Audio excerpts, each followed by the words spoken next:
Welcome in the Japanmuseum Sieboldhuis here in Leiden.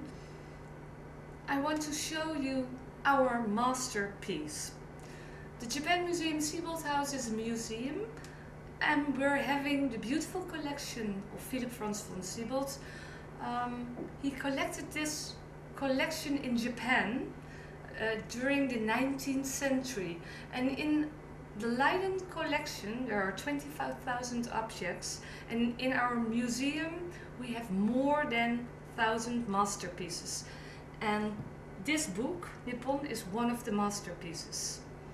Philip Franz von Siebold was sent to Japan in the 19th century and he was staying there for 6 years, and the Dutch government asked him to collect as much as possible about Japan so that we in Europe could learn from the Japanese people and more about Japan. And when we renovated in 2003 our beautiful museum, we discovered this book behind the wallpaper, and it's the book Nippon. And when he came back from Japan after a 6-year stay, he wrote this book in 1832, and there were 7 volumes, and they were all published in German, but there were also Dutch versions, and this is the Dutch version.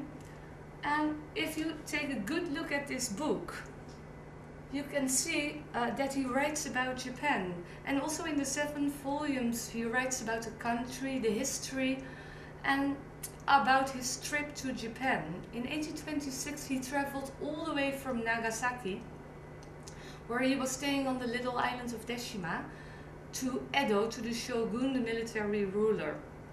And during that period he collected a lot of material about Japan, and he wrote in his book about this.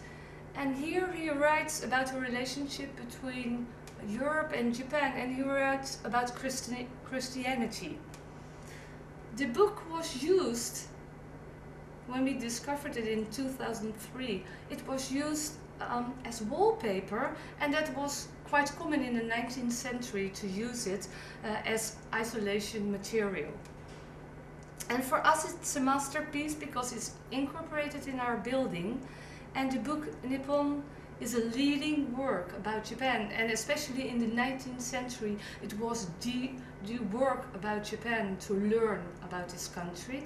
And also Commodore Perry, the American who opened Japan, has been reading this book because there was also an English version, and he learned it to learn more about this beautiful country.